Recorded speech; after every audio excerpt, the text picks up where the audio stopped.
and hope wash away all. Subscribe to the channel, MDKS, 2016. We're not taking no prisoners. We about to put this thing, you know what I'm saying, to a whole nother level. It's MadDog Killer Son, you know what I'm saying? And got ARP. What up, ARP? Yo, MadDog, what's good, baby? Same shit the other day. What's poppin' with you? Yo, it ain't nothing, man. It ain't nothing, you know what I'm saying? I see RBE is coming out with this starting lineup, and you know, I think I'm gonna be in the building, no doubt, but I'm impressed with the lineup, first and foremost. Thank you, sir. Thank you, sir. Thank you, sir. Starting 5, Volume 1, February 27th, man. Let's get to it. Let's make history, man. Time to switch things up a little bit. Have some fun with it. All right, well, let's go with that. Blood, Sweat, and Tears, Lift Your Soul. A lot of the you know, validation. The themes of your events seem to make sense. Like, a lot of people have a battle rap event and they name it anything, and it really doesn't mean anything. Yours seem to really make sense. Why is that? Because I think we got a lot of creativity. You know what I'm saying? I mean, it's easy to just pull a bunch of battlers together and put a name on top of a title that you think is going to interest fans. You know, it happens every day. It is what it is. I ain't calling nobody out for it. You know what I'm saying? I mean, some of them cards is still classics. I mean, with team-based people, I mean, if you really, really do the history, excuse me, right, RBE, we came out promoting all of our stuff in a more theatrical manner. Our very, very first trailer was centered around Menace to Society when we was announcing like Big Cannon versus Moneybags, Oops, Slave versus Raw, all that shit. Centered around Menace to Society. You know what I'm saying? Fast forward, we did things like acting skits and all types of innovation and creativity coming through the RBE channel that we have fun with, and even all the way down to our cards. You know, you could look at it almost like a theatrical approach where everything has a theme to it. You know what I'm saying? A theme. And when you develop a theme, you develop a connection with fans that fuck with that type of idea. You see what I'm saying? I could do a card named A Today, a card named B Tomorrow, and a card named C next week. You never got a chance to connect to any of those themes. Right. You know what I mean? But if I tell you the reason why we got listed soul is so that we could just make some crazy-ass matchups and watch people get their heads chopped off, then you could identify when we announce what it's about. If I tell you that you want to know, well, we're going to push a new theme into battle rap that I think is deserving to break down some of these walls and get some of these crazy matchups of blood, sweat, and tears, where we say, I don't give a fuck how you're recognized. If this person got these bars and that person got those bars, we want to see them together regardless. Blood, sweat, and tears, you get to identify what that means to the culture. Validation. Validate where you at today. Don't tell me about this person lost yesterday or they won yesterday. Show me what you got today. You know, it's a whole nother theme, a whole nother vibe. And you put that into a small room, changes the whole setting. Now, starting 5, team-based things, you know what I'm saying? Bring that pride into it. With starting 5, I want to do a East versus West card. I want to do a League versus League card. I would love to do shit like Trap House, We Go Hard. You know what I'm saying? Guys versus girls, RBE versus whatever. Starting 5 opens it up for a lot of shit. So next time we do Volume 2, fans know what they're expecting. It's just our creativity and being so theme-based. You know what I mean? We've been like that since day one. And we continue on it again. Okay. Just before we get to the starting 5, you mentioned something like almost League versus League. Now, I know early last year I blogged on it. A-Hat seemed to jump out the box, and we know A-Hat is a little bit, you know, he got about 100,000 subscribers, I like to think, maybe somewhere around there, and he challenged RBE, and then when you threw your roster out there, he kind of, I'm going to say it, you may not be able to say it, he folded. He backed up. He wanted you to, you know, tone it down. I'm going to put my best product out there, or the best show we could put out from RBE. You put out your best show. Don't try and come up on my channel and use me when, you know, we need to be working together. So what's your thoughts on the final thing? Is that dead? Is that ever going to happen? It can happen. I don't want to close any doors. You know what I'm saying? shout out to ARP, shout out to OD, shout out to everybody over there. You know what I'm saying? OD and I, we had a few conversations. You know what I'm saying? To my knowledge, it fell out because the terms on both sides just didn't line up at the time. Maybe they put it in the future. You know what I'm saying? Right. And to reiterate, some of the terms that I came back with was I said that I wanted it judged. I said that I wanted the winners to keep the footage of each battle. You know what I'm saying? Which I think is fair. I think judging the battles is fair. I named 3 judges. I think that was the 3rd term that I wanted. I think I said I want somebody that's analytical with bars, so I wanted Nikki Fax. I wanted somebody that was respected in the battle rap culture on both coasts, East and West, to be fair, and that was Poison Pen. And I said the 3rd person I wanted actually had a relationship with AHAT, not even a relationship with RBE, and that was Snoop Dogg. And the reason why I wanted Snoop Dogg, excuse me, is not because I was just reaching for a celebrity or anything like that. It's because AHAT and Snoop Dogg already are working together. They had or still have like a battle rap project that they're doing. So Snoop Dogg is obviously involved in battle rap with AHAT, and also he did Gladiator School. And the reason why I went that direction as well is because I'm just looking a little bit bigger. I know as soon as you announce AHAT versus RBE, it becomes a coastal thing. You know what I'm saying? If you announce we want to see Kendrick Lamar versus Nas, you know, it's going to turn into an East versus West representation, no matter what. Right. That's always what's going to happen. Biggie, Pop, Jay-Z, Snoop, it's always going to go down like that. And once you add that element of AHAT coming from the West and RBE being from New York and the East, and it becoming an East Coast, West Coast type of thing with the fans, it'll be big. It'll have so much exposure that if you add that celebrity voice on top, it'll turn heads around the world. And that was my whole thing. I said, this is something that hasn't been done before, so if we're bringing it to the table, you have reach to somebody that can help us make this big, make it huge. Why cut it short? It's going to end up being coastal anyway. And I think some of the fallout was around that. You know what I'm saying? And then shout out to AHAT. I think they ended up doing it. I don't think I know. They ended up doing a Lee versus Lee card with you, Doug. Shout out to that card. You know, so I think they had some good battles that came out of that. Okay. We might get back to it one day. Who knows? You know what I'm saying? But just know that anytime RBE is involved in a league versus league situation, if there's any opportunity to make it bigger and touch new fans around the world, we're going to approach it like that. You know what I'm saying? We're going to approach it like that. Fuck it. Push the envelope. If there's ways to do things bigger, why sell yourself short? That's the point. I respect that. I'm glad that door isn't closed, because if that does happen, I'm looking forward to it. There's some talent out there out in the West Coast. A lot of East Coast dudes don't know that, but shout out to AHAT and OD and West Coast. Absolutely. All right. So we're gonna talk about the gorilla in the room. You know what I'm saying? The starting lineup, the starting 5, and again, this is why what you did makes so much sense to me. You starting 5. What do you have? 5 battles. You know what I'm saying? The basketball team has a starting 5. I think that's a theme that comes from. Okay, and there's a winner and a loser. When you're talking about sports, you're talking about basketball. There's going to be a winner and loser, and then every battle on this card is judged in one way, shape, or form. Yep, absolutely. Now, I'll break that. Which one? Get into that? Yeah, let's go with the first one. Let's go with Danny and Swave. Absolutely. Danny and Swave. Let me just jump in. For the people that don't know, the starting lineup consists of Team Hami versus Writer's Block. All right, so let's just get that clear. All right, go ahead. So we got Danny Mines versus Swave 7. That's the first one you gave me. Yes, sir. 5. Yeah, hop in on that, man. Yeah, so that one right there will be 5 judges up on stage.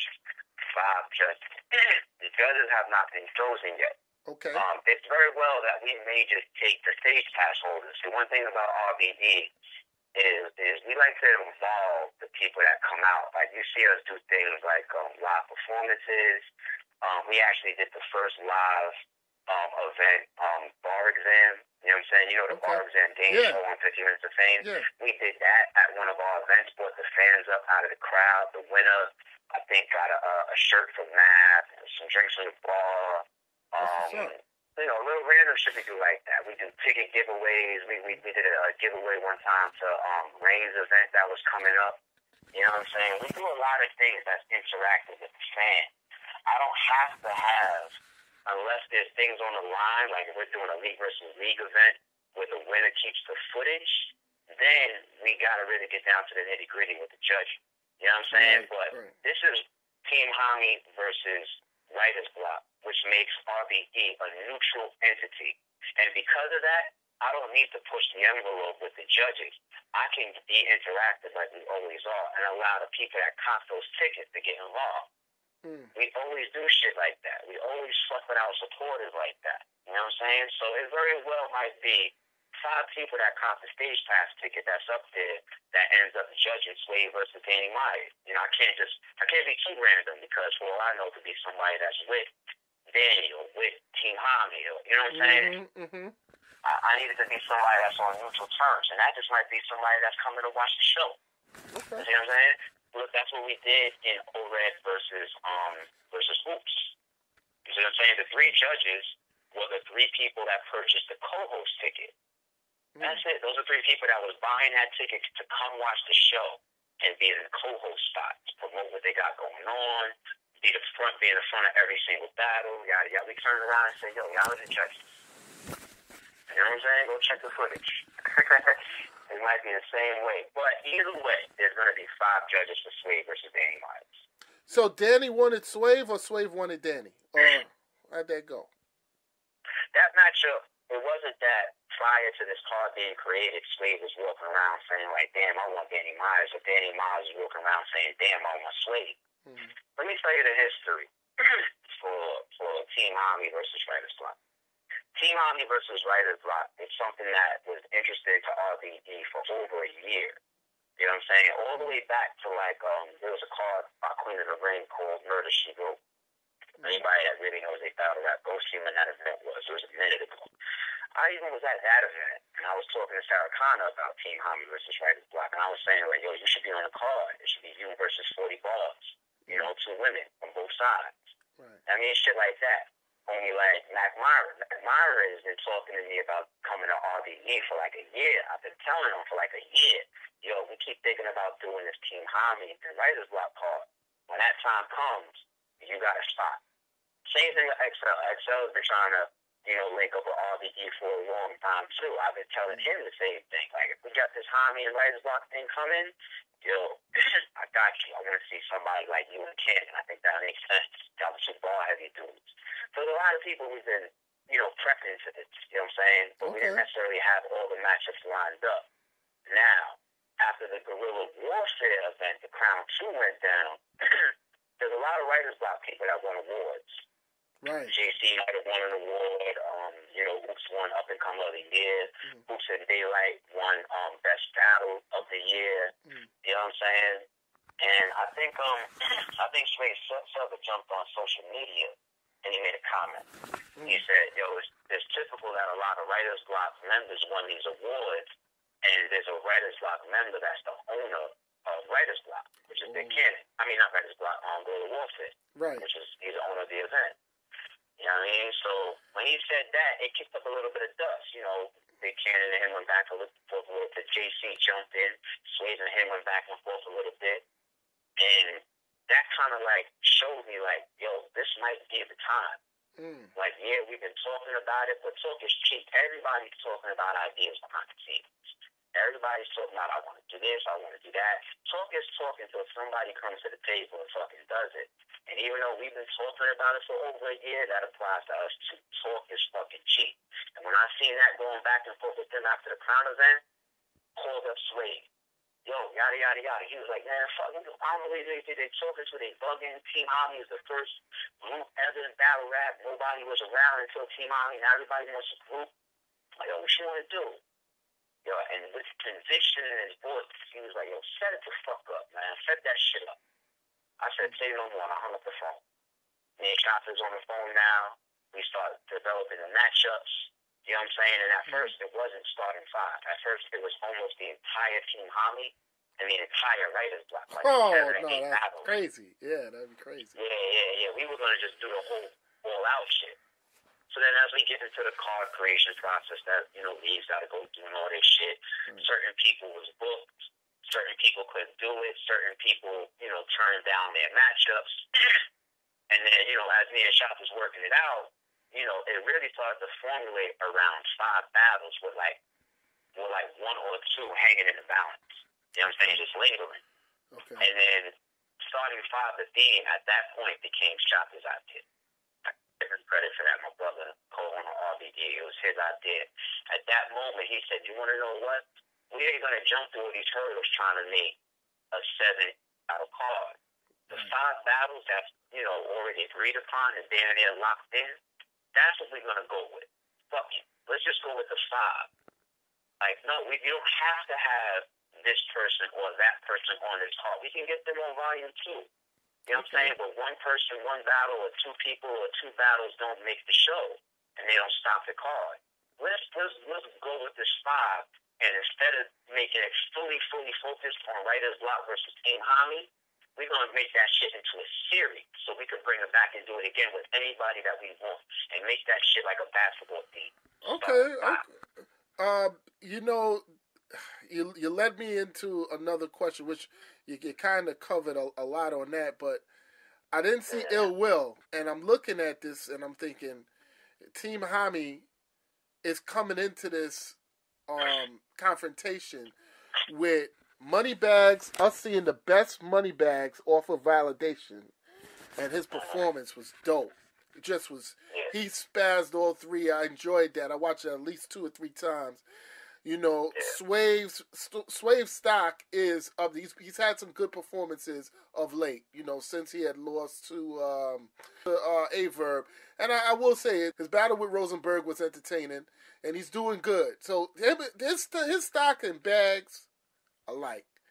Excel is also coming off of a momentum. Like, Excel, I had him in my Dirty Dozen 1, and then I wanted him to, take off. He was real slow, I think it was last year. And then towards the tail end of 2015, he put a couple battles together, raised people's eyebrows. So, I'm not surprised seeing Excel. Jay Murder's also, his stock is up.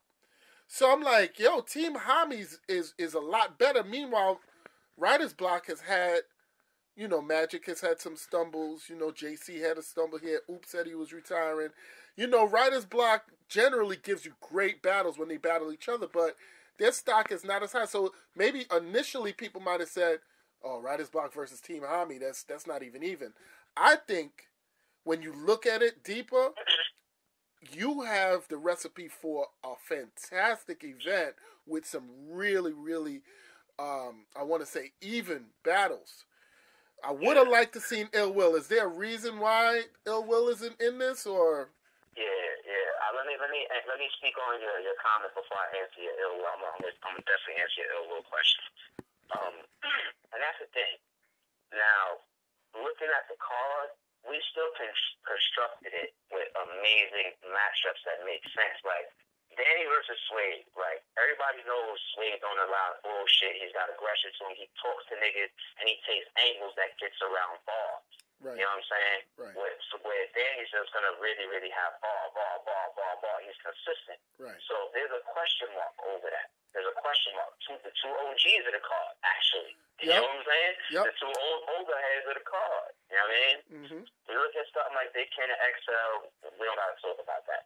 If they both come with the A game, it's just another bar-heavy classic that's going to hit the channel. You know what I'm saying? Right. JC versus J Murder and Moneybags versus Magic. Let me say that for last. Let me talk about Mac Myron and Hoops. Mac Myron, he repped that Team Hami heavy. Like I said, I always wanted to get him over to RBE. You know what I'm saying? And Hoops is at a point right now where he needs to rebound a little bit. Okay. I mean, his stock shot up, and then his stock came down a little bit, and now he needs to show everybody where he's at. You know what I'm saying? So he's more so like, whoever you give me, I just got to show you where I'm at. And Mac is like, I'm coming to RBE. I'm coming to the East Coast for the first time, period, and I want to show all them motherfuckers what I got. So that's just a clash right there. Now, the 2 that I left out, I didn't think that So we didn't think, as an RBE team, that the fans would fully understand how much more competitive the card was going to be until we dropped Moneybags versus Cyborg, and people saw how good Moneybags was still, and until we dropped Jay Murder versus Mr. Mills, and people saw how crazy Jay Murder's potential is. And see, and that's the thing, the fans don't know what we know behind the scenes. Like, behind the scenes, I've been trying to put that battle together for over a year. I have it on blogs where I mentioned it, like, over a year and a half ago. That's still on the channel. You know what I'm saying? Bags was more into music. He pushed into music. And if Bags is going to come out, the situation got to be good. You know what I'm saying? Like, it's got to be a battle that really makes sense to him. I told him, I said, Cyborg and you is a good match. You know it and I know it. You handle your business, I'll get you a bigger battle. You know what I'm saying? And now here he is with his biggest match ever, which is the Magic. I kept my word to him. You know what I'm saying? So he knows that when he wants to battle, he wants that big look, and he's about to get it. He's about to get it. So those two matches right there, now after we drop those two battles from the validation stage, I think fans understand a little bit more, like, yo, this card is definitely has the potential to have a lot of debatable battles. You know what I'm saying? Like there may not be any clear wins. To really analyze what some of these guys have been doing recently or their motivations as of right now. And I know those things. Now, the Ill Will thing, I will say this, you know what I'm saying? Because battles fall in and out every fucking day. But I will say this. Ill Will was absolutely on the card. Ill Will was already, he was situated, he was ready to go, he got his hunger. Everybody knows we already fuck with Ill Will. We had him over to RBE twice. I will say this, to not say too much, it was not Ill Will's fault why he's not on the card. It was on the writer's block side. Alright? And that was just because of other situations that were going on the writer's block side. You know what I'm saying? I'm not saying it was a good thing or a bad thing. I'm not trying to insinuate nothing shady out. You know what I'm saying? Like, don't take, I just don't want to have to put excessive business out. That's all. But Will was on the card, and it's not his fault why his battle fell through. Will was absolutely ready to go. He was there. You know what I'm saying? And that was one of the battles where, as we were feeling out with the other side, on the writer's block side, you know, when shots, the way I am, I'm a little bit more sociable and passive. That's why, you know, I do a lot of the talking. You know what I'm saying? For RBE and the representation for RBE. Shopper, he's the co-owner, but nothing happens without both of our approval. You know what I'm saying? He's less patient than me. When we were dealing with, you know, trying to situate some of the other battles, and nigga like Shopper's like, yo, fuck it, let's go. Let's move forward. And I'll be like, yo, let's give it another day or two and keep negotiating everything out. Shopper's like, no, for what? Nah, you know what? I got an idea. And when he said the idea to me, I agreed with it. So we moved on. He said, boom, to start off. Well, shout out to everybody from Writer's Block that's not on the card, because we still got a lot of ideas and a lot of matchups that we want to do with a lot of people that's on Writer's Block that's not on the card. And the same thing with Team Album. You know, shout out to Lada Zay, shout out to Fabio, shout out to Ill Will, shout out to everybody that's not on the card on both sides. You know what I'm saying? We got a lot of work to get in. You know what I'm saying? It's only February 2016, man. We got a lot to do, so don't worry. Okay, so we covered most of the battles. We covered the fact that the first battle is judged by 5 judges and how those 5 judges are going to be arranged. Or at least you have an idea. The others, like Magic versus Bags and Oops versus McMyron, it says the crowd might judge. Should I even say? Well, how's the crowd? Is that going to be like how, you know? I don't know if you used to watch. Everybody used to watch where they would have the Apollo, and you know they would say, okay, you want to hear the crowd noise for this person, or you want to hear the crowd noise for this person, and whoever's the loudest, that person won. Is that how you plan on doing it? Absolutely. And you said the same example when we started to promote it, and we started to do more vlogs and everything. Apollo is actually my example, and you just nailed it. Okay. That's my example to show fans so they can get a mental Rolodex of what the fuck we're talking about. So like, okay, I understand where they're coming from. And I like mixing it up because, once again, that adds that fan interactive aspect to our events that we love to do.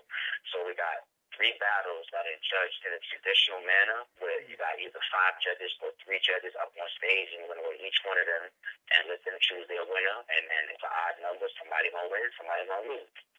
Who's 2 of the battles, like you just said, D-Magic versus Moneybag and Hoops versus Mac Minor, will be old school, hollow, live crowd judging style.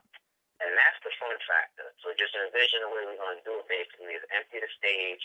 You'll probably have one person up there, it might be me as the host. You know what I'm saying? You'll have the 2 battle rappers, one on the left, one on the right. And we're going to go back and forth with the crowd reaction until there's a clear winner. Whoever's in the building that night, they are going to choose the winner of those 2 battles. They are going to choose. And here's another thing, too. Of course, the word is going to spread who the crowd chose by the end of the night. Right. But it may or it may not be in the footage. It may. You know, it may. Oh, that's dope. That's dope. It may not. We might just leave it as the experience right there. You know what I'm saying? For the people that came out to the live event. And then just leave it right there. You know what I'm saying? That's it. If you was in the building to feel the energy, you was there. If you wasn't, you wasn't. And here's another thing, too. I mean, our crowd already does a pretty good job of staying in tune with the battles, you know what I'm saying? But if you know as a crowd, like, all right, y'all are the judges for this battle. Like, even the crowd is going to pay a little bit more attention to every bar that's being spit. You know what I'm saying? Right. Like, I expect the room to even be a little bit more quiet, which is cool, which is fine with me. You know what I'm saying? They don't have to have everybody screaming and jumping all the way up and down at every 5 seconds. I have no problem with looking out and seeing a totally quiet crowd watching, you know, Moneybags versus D-Magic and just analyzing who is going to be their winner. And then turn up when it's time to fucking judge the battle and let me know what's going on. We're going to go back and forth until it's clear. Ain't going to be no one side once and then the other side the other time and whatever we thought was loud. No, we're going to go back and forth until there's a clear winner, old school style. Old school style. And if we do end up keeping some of that in the footage, I think it's going to be crazy in the footage. So we're going to have some fun. Wait a minute. Are you saying that they may have to go more than 3 rounds, or are you saying that the crowd has to... No. I'm saying the crowd. The crowd going to have to... Definitive. Definitive, yeah. okay. So it's like, okay, if you think Moneybags got it, let me hear y'all. And let's say the whole place turn up. All right, if you think the Magic won that battle, let me hear y'all. The whole place turns up. Might have sounded a little even. Yo, let's go again. Now, remember, y'all, shut the fuck up if you don't think that this person won. And that's when you see it. Same thing with Apollo. You see the crowd get more and more clear cut to who they're choosing. Because the people that have their winner, they get more and more quiet for the other person. And then by the time you do it maybe once, twice, 3, 4 times, that shit is clear in the room. Clear. You know what I'm saying? And like I said, it adds that fun factor, man. I want us all to leave without our voices. Fuck that. I want to be doing post-battle or post-event interviews with a horse throat, son. All right. There's a couple people that's getting a shot, and you mentioned it. I think XL is getting a nice shot against Cannon, because he always say, I think he's if you speak to him, he would say he's tired of people underestimating his abilities. And if he gets that shot, he want to show that his skills is on par, right? My bad for cutting you off, but, I mean, you have to be realistic with people's impact. You know what I'm saying? I have a lot of respect for both of these battlers, Big Cannon and XL. XL says himself that I think he had 22 battles in 2015 alone. Wow. 22? That's what it is. So if it's 22 and it's 12 months, that's almost 2 a month. He working. You know what I'm saying? That's almost 2 battles a month.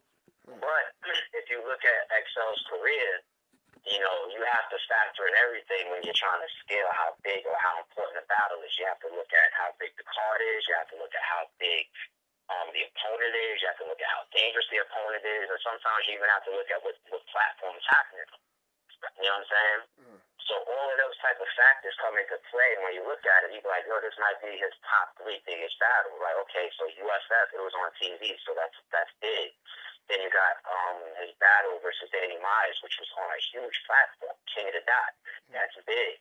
This might be his his third biggest battle or overall impact, which is Big Cannon.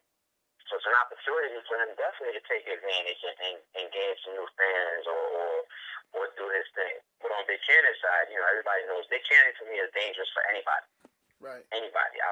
From Lux all the way down to the person that you never heard of. I feel like Big Cannon is a threat.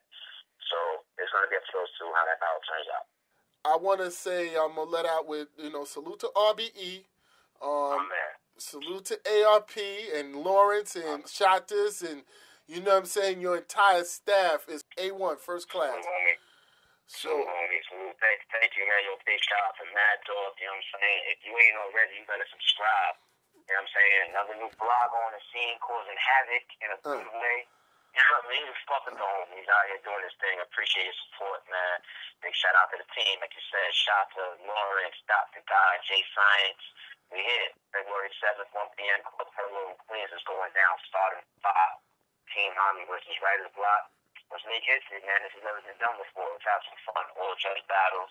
I'll see y'all then. Just another notch in the RBE movement. It's ARP, that's everything. ITS ARP Facebook, ITS ARP Instagram, the same thing for Twitter. Holla at me, y'all. Let's get it.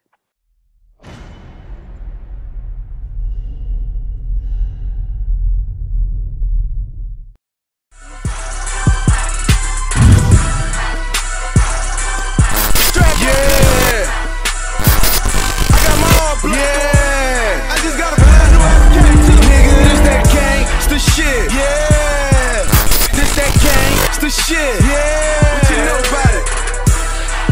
Lego, Lego, Lego.